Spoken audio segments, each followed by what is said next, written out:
எமோஷனலா இருக்கு இன்னைக்கு ஆக்சுவலா. ஏன்னா வந்து நான் ஒரு 10 வருஷமா இந்த இண்டஸ்ட்ரியில மியூசிக் பண்றேன். பொதுவாக இசையமைக்கிறது அப்படின்னா வந்து இசையமைப்பாளர்கள் வந்து இந்த எடிட்டர்கள், சினிமாட்டோகிராஃபர்கள் மாதிரி படத்துக்குள்ள ஒரு ஆளா பார்க்க மாட்டாங்க வழக்கமா.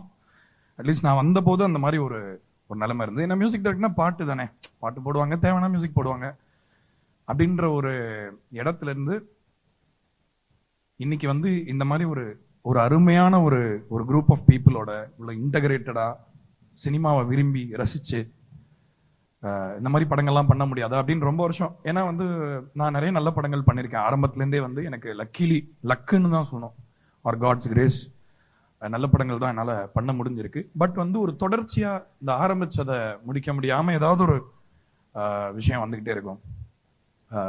அது மக்கள் ஓட வாழ்க்கை சார்ந்த படங்கள் பண்ணணும்னு ரொம்ப ஆசை. ஜோக்கர் படம் வந்து அதை ரொம்ப எனக்கு அந்த மாதிரி ஒரு ஸ்கோப் கொடுத்துச்சு. ஏன்னா வந்து இப்போ சிறந்த கலை, ரொம்ப நுட்பமான கலைகள் வந்து காமன் மேனுக்கு சொந்தமானது அப்படின்னு வந்து இளையராஜா சார் வந்து ப்ரூவ் பண்ணார் மியூசிக்ல. அதுக்கு முன்னாடி இசை வந்து கொஞ்சம் வேற மாதிரி இருந்தது. அதாவது கிளாசிக்கல் மியூசிக்கு, ஃபோக் மியூசிக்னா அப்படி இருக்கும், சிம்பிளா இருக்கும்னா இப்போ வந்து ஒரு லாரிக்காரர் இருக்காருன்னா அவர் வந்து சிம்பிளான பாட்டு தான் கேட்பாரு. இதெல்லாம் வந்து உடைச்சர் இளையராஜா எனக்கு. ஸோ நான் வளரும்போது அவரோட இசை கேட்டு வளர்ந்ததுலையும் என்னமோ அந்த நம்மள மாதிரி மனிதர்கள், சாதாரண மனிதர்களுக்காக மியூசிக் பண்ணணும் அப்படிங்கிற ஒரு விஷயத்துக்காக தான் நான் வந்தேன். அதையும் ஜெயிக்கணும்னோ இண்டஸ்ட்ரியில டாப்பா ஏதாவது ஒரு பேர் எடுத்துடணும் வரல. ஜெய்பீம் படம் பண்ணும்போது நான் அந்த பொறுப்பை உணர்ந்தேன். அதாவது வந்து நடுவில் வந்து டிராவல் பண்ண போது, சில நாடுகளுக்கெல்லாம் போன போது நிறைய பேர் வந்து என்னுடைய இசை வந்து அவங்களுக்கு என்ன மாதிரி பாதிப்பு ஏற்படுத்தியிருக்குன்னு அவங்க வந்து சொல்ற வரைக்கும் நான் சீரியஸாவே எடுத்துக்கல. அதை ஒரு பொறுப்பா அட்லீஸ்ட் பார்க்கல. படம் இருந்தா பண்ணுவேன், என்னுடைய முழு உழைப்பையும் போட்டு படத்துக்கு கம்போஸ் பண்ணுவேன், அதெல்லாம் பண்ணுவேன். அதுக்கப்புறமா வந்து நம்ம சும்மாலாம் அப்படியே ஒரு படம்லாம் பண்ணிடக்கூடாது, இந்த படத்தோட விளைவு சமூகத்தை நல்லா இருக்கணும் கண்டிப்பா. அந்த படங்கள் எல்லாரும் சந்தோஷமா கொண்டாடுற படங்களாகவும் இருக்கணும் அப்படின்ற அந்த ஒரு குறைய வந்து ஒரு 3 படம் மூலமா எனக்கு பெரிய அந்த ஒரு இது கிடைச்சது, அந்த ஒரு வாய்ப்பு. அதுக்கு வந்து நான் இந்த நேரத்தில் யுவராஜுக்கு தேங்க்ஸ் சொல்லிக்கிறேன். அதாவது அவர் சொன்னார் இல்லையா, சாந்தி டாகிஸ் அருண் ப்ரோ சொன்னாரு, இந்த மாதிரி ப்ரொடியூசர்கள் வந்து ஏன்னா அவங்க எல்லாருமே முதலீடு பண்ணுவாங்க, கஷ்டப்பட்டு படம் எடுக்கணும்னு சொல்லுவாங்க, எல்லாத்துக்குமே நிற்பாங்க. பட் ஆனா சர்வை பண்றது அப்படிங்கிறது ரொம்ப ரொம்ப ரொம்ப கஷ்டம். சால ஒரு படத்துல வந்து இப்ப நம்ம ஒரு படம் நம்மளுக்கு சரியா போல, ஒரு 2 படம் 3 படம் கூட மன்னிச்சிடுறாங்க. ஆனா ஒரு தயாரிப்பாளருக்கு அந்த ஒரு பெரிய பிரஷர் இருக்கு. அந்த பிரஷர்ல நல்ல படம் பண்ணியே தீரணும் அப்படின்ற ஒரு ஸ்டாண்ட் எடுத்து தமிழ் சினிமாவுக்கு ஒரு நிஜமாவே ஒரு கௌரவத்தை ரீஇன்ஸ்டேட் பண்ண ஒரு ஆளா நான் யுவராஜை பாக்குறேன். Yuvaraj, thank you so much for being there. Tamil cinema is definitely lucky, very lucky to have you.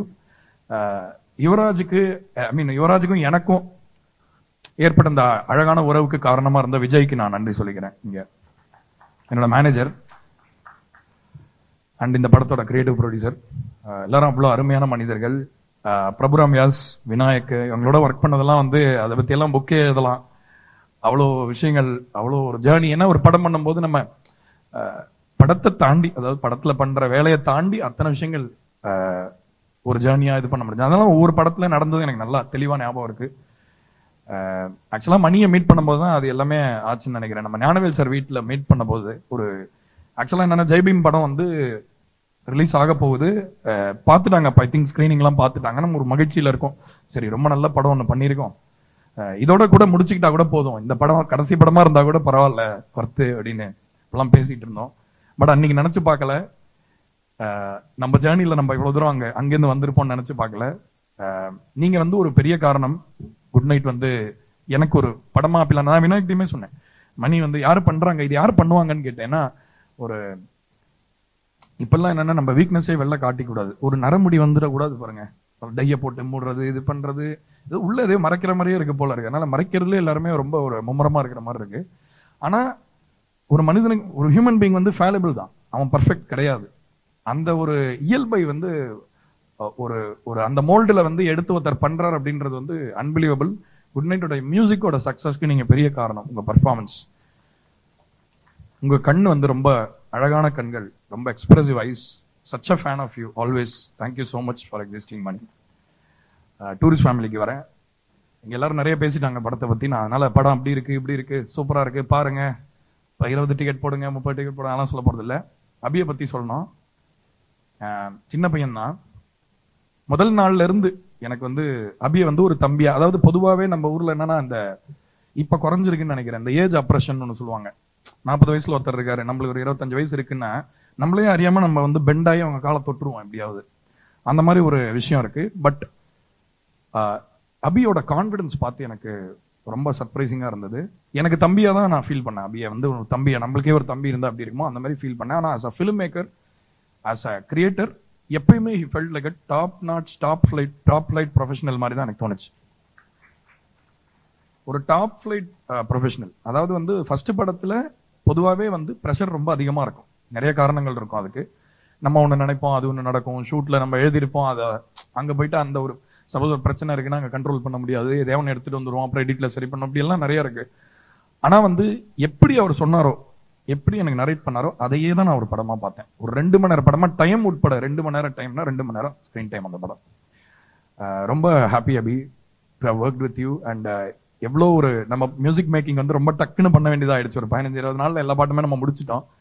In fact இந்த படத்துக்கு ஒரு 12 பாட்டு போட்டு கடைசியில் 7 பாட்டு தான் நாங்க படத்துல ரிலீஸ் பண்ணியிருக்கோம். நிறைய பாட்டு ஒர்க் பண்ணோம், ரொம்ப சந்தோஷமா இருக்காது. அபியை வந்து தமிழ் சினிமாவில் வந்து தவிர்க்கவே முடியாத ஒரு இடத்துக்கு அபி கண்டிப்பா போவாரு. அதை நீங்க பாப்பீங்க. இன்னொரு 4 நாள் தான். அதை வந்து நானுமே பார்த்து ஒரு அண்ணனா நான் அதை ரசிக்கிறதுக்காக வெயிட் பண்ணிட்டு இருக்கேன். Very very happy for you Abhi. நடிச்ச எல்லாருக்கும் என்னுடைய வணக்கம். நான் முதல்ல அதை சொல்லிக்கிறேன்னா, ஒரு படத்துல மெயினா இருக்கிறவங்க நடிப்பாங்க, இது பண்ணுவாங்க, ஒரு ஃப்ரேம்ல சும்மா அரை செகண்ட் நின்னவங்க கூட இப்போ சார் சொன்ன மாதிரி அவ்வளோ ஒரு பியூட்டிஃபுல்லான பர்ஃபார்மன்சஸ். அவ்வளோ ஒரு ரமேஷ் திலக் வந்து அவர் பேர் நான் மாத்திட்டேன் ஆக்சுவலா, ரமேஷ் தி லக் அப்படின்னு வச்சுட்டேன். ஏன்னா அவர் முகத்தை பார்த்தாலே மகிழ்ச்சியா இருக்கு. எப்பேற்பட்ட ஒரு கேரக்டரையும் பண்ணிடுவாரு. ஏன்னா இந்த படத்துல அவருக்கு கொடுக்குற இந்த கேரக்டர், ஏன்னா நான் இந்த படம் பண்ணும்போது நீங்க பண்றீங்கன்னு பேசணும் போன்ல, எந்த கேரக்டர் பண்ண போறாருன்னு நான் வேற ஏதோ ஒரு கேரக்டர் நினைச்சிருந்தேன். இந்த கேரக்டர் அவருக்கு கொடுப்பாங்கன்னு நான் யோகிக்கல. அவ்வளோ அழகா பண்ணியிருந்தாரு. படத்தோடைய அந்த கடைசி காட்சிகள், கடைசி நொடிகள் அவரோட முகத்து மேலதான் இருக்கு. அது முடிச்சுட்டு சசி சாரோட முகத்துக்கு போகும். அப்படி ஒரு பூரிப்பா இருந்துச்சு எனக்கு. அப்படி ஒரு பாயிண்ட் ஆஃப் வியூவே நான் வந்து இது வரைக்கும் பார்த்தது இல்லை. ரொம்ப புதுசா இருந்தது அபி பண்ணது. சசிகுமார் சார், சார் நீங்க வந்து ஒரு, அதாவது எல்லாருக்குமே தமிழ்நாட்டில் இருக்கிற யாரா இருந்தாலும் சொல்றேன், இன்னைக்கு அது வந்து உண்மை. உங்களை மாதிரி ஒரு அண்ணன் இருக்க மாட்டாரா லைஃப்ல அப்படின்ற ஒரு ஃபீல் எல்லாருக்கிட்டையுமே இருக்கு. அந்த மாதிரி ஒரு கனெக்ஷன் வந்து எவ்வளவோ பேர் மேடை போட்டு மைக் வச்சு இது பண்ணி கத்தி என்னென்னமோ அந்த கனெக்டை கிரியேட் பண்ணணும்னு ட்ரை பண்றாங்க. ஆனா அது உங்களுக்கு இயல்பா, நான் வந்து பொதுவா சொல்றேன், பொதுவா மக்களோட பேசும்போது இது பண்ணும்போதோ, இந்த படத்துல நீங்க உங்க படம் பண்றேன் அப்படின்னு சொன்னோன்னே எல்லாருமே வந்து ஒரு வேற ஒரு விதமான ஒரு மரியாதையோட பேசுறத பார்க்க முடிஞ்சது. உங்க மேல இருக்கிற அந்த அன்பு, மரியாதை, உங்க இத்தனை வருஷம் சினிமா ஜேர்னில நீங்க எத்தனையோ ரோல்ஸ் பிளே பண்ணிருக்கீங்க. டைரக்டரா, நீங்க ஒரு ஆக்டரா இவ்வளவு விஷயங்கள் பண்ணிருக்கீங்க. அயோத்தின்ற ஒரு படம் வந்து அன்னைக்கு நீங்க பேசும்போது தெரிஞ்சது சமூகத்துல எவ்வளவு ஒரு நல்ல ஒரு அதிர்வுகளை கிரியேட் பண்ணுது அப்படின்னு. ரொம்ப பெருமையா நினைக்கிறேன் சார் உங்களோட அசோசியேட் பண்ணதுல. உங்க முதல் படத்துல இருந்தே எனக்கு வந்து உங்களை பார்த்து ஒரு பெரிய பிரமிப்பு, ஒரு ஆச்சரியம் உண்டு. ஸோ இந்த படத்துல வந்து டூரிஸ்ட் ஃபேமிலியில நான் அசோசியேட் ஆகிறது ரொம்ப சந்தோஷமா நினைக்கிறேன். ரொம்ப ரொம்ப ரொம்ப மகிழ்ச்சி சார். சிம்ரன் மேம் எல்லாருமே அஃப்கோர்ஸ் சொல்ல வேணாம், எல்லாருமே legends in their own rights. But ஃபைனலா விஷயத்துக்கு வருவோம். இன்னைக்கு நல்ல படம் அப்படின்னு சொன்னா பத்தாது. படம் எப்படி இருக்கு? நல்லா இருக்கு. அதுக்கப்புறம் ஒரு கேள்வி வரும், எவ்வளவு கலெக்ட் பண்ணிச்சு அப்படின்ற ஒரு விஷயத்தை பத்தி நான் இங்க பேச போறேன். என்னன்னா வந்து சம்டைம்ஸ் என்ன ஆயிடும்னா, நம்ம நல்ல படம் எடுக்கிறோம் அப்படின்ற ஒரு கிளைமோட போகும்போது அது தியேட்டர்லயும் பார்க்க முடியுமா, அந்த தியேட்டருக்கான அந்த கொண்டாட்டம் இருக்கிற விஷயங்கள் அந்த படத்துல இருக்குமா அப்படின்ற கேள்வி ஒரு சீரியஸான கேள்வி. ஒரு ப்ரொடியூசருக்கு இது பெரிய கேள்வி. ஏன்னா ப்ரொடியூசர்ஸ் ஆல்மோஸ்ட் எதுக்குடா நம்ம படம் எடுக்கணும் அப்படின்ற ரேஞ்சுக்கு தான் இன்னைக்கு வந்து ஒரு நிலை இருக்கு. அதே நேரத்துல நம்ம ஒரு படத்தை விற்கிறதுக்காக என்ன வேணா பண்ணலாம் அப்படின்ற நிலைமையுமே இருக்கு. இப்போ வந்து அது என்னன்னு தெரியல, நம்ம ஒரு கிரேல இருக்கமா இல்ல பிளாக் அண்ட் ஒயிட்ல இருக்கமான்னு தெரியல. கடந்த ஒரு 15 வருஷங்களாவே ஒரு பிளாக் அண்ட் ஒயிட்ல இருக்கிற மாதிரி தான் எனக்கு தோணுது. ஒண்ணு இப்படி இல்லைன்னா அப்படியா இருக்கு. அந்த கிரே எங்க போச்சு நம்ம வாழ்க்கையில அப்படிங்கிறது தெரியல. இந்த படத்துல அந்த கிரே அவ்வளோ அருமையா இருக்கு. இது வந்து ஒரு ரொம்ப டெப்தியான பிலிம்.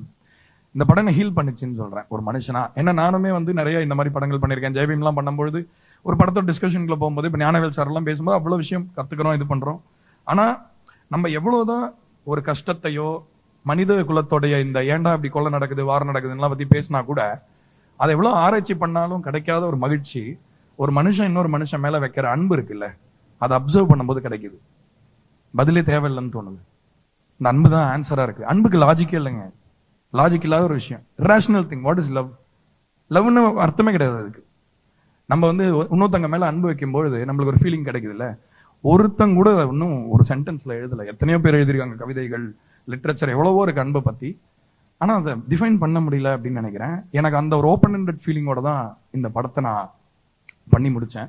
இந்த படம் எனக்கு நிறைய அன்பு கொடுத்தது. இந்த படத்துக்கு நான் நிறைய அன்பு கொடுத்துருக்கேன்னு நினைக்கிறேன். இங்க நான் நிக்கிறத வந்து பெருமையா நினைக்கிறேன். டூரிஸ்ட் ஃபேமிலி படம் இத்தனை நாளைக்கு இந்த டிபேட் இருக்குல்ல, அதாவது வந்து ஒரு நல்ல படம்னா எல்லாரும் போய் பார்ப்பாங்களா? இந்த படத்தை கண்டிப்பா எல்லாரும் பார்ப்பாங்க அப்படின்னு நான் நினைக்கிறேன்.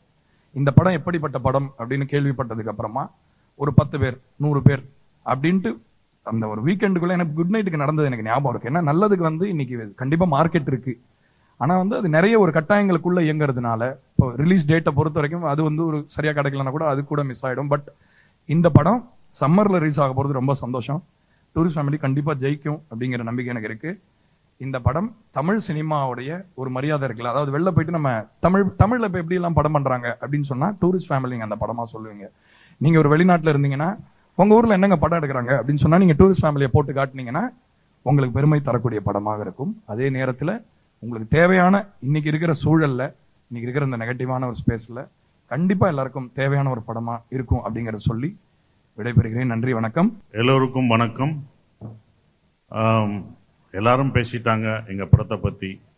ஸோ நான் என்ன பேசினாதான் கேட்குறேன். நான் நிறைய பேசிட்டேன் இந்த 2 வாரமா. படத்து ப்ரமோஷனுக்கு படத்தை பற்றியும் எல்லாருக்கும் நன்றி தெரிவித்து நான் பேசிகிட்டே தான் இருக்கேன். முதல் என்னுடைய இயக்குனர் அபிஷன் ஜீவின் சார், ரொம்ப நன்றி இந்த படம் கொடுத்ததுக்கு. எனக்கு thank you sir for giving me இந்த ஒரு நல்ல படம் எனக்கு கொடுத்துருக்கு.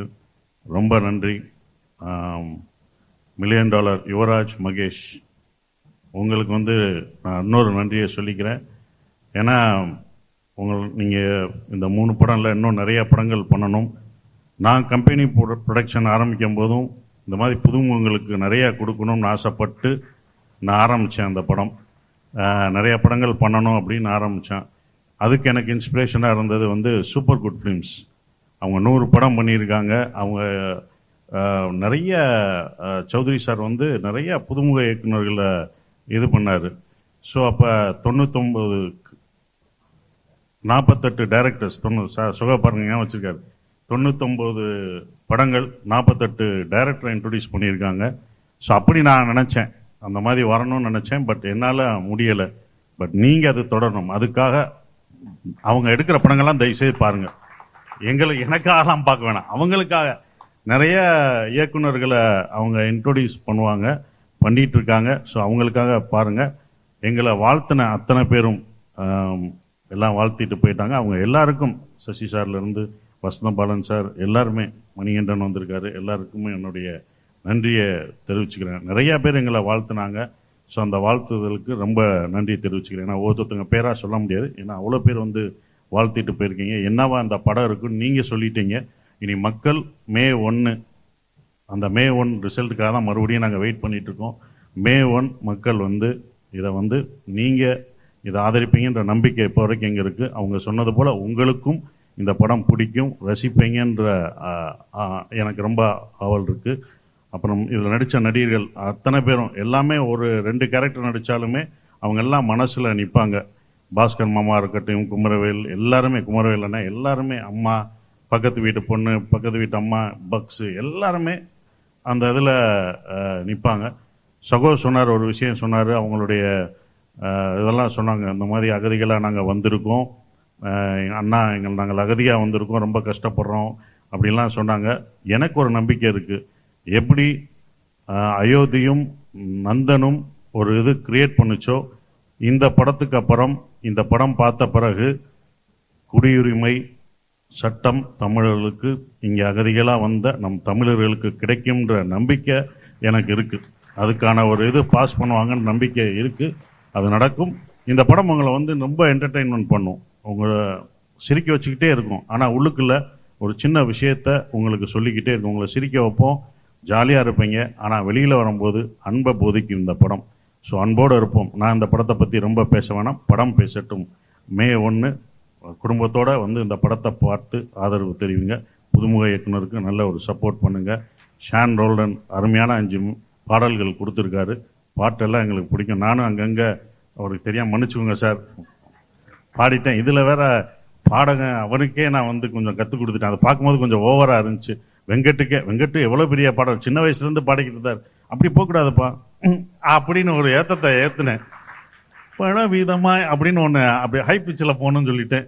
வெங்கட் ரொம்ப எல்லாருக்கும் என்னுடைய வாழ்த்துக்களை தெரிவிச்சுக்கிறேன். நன்றி.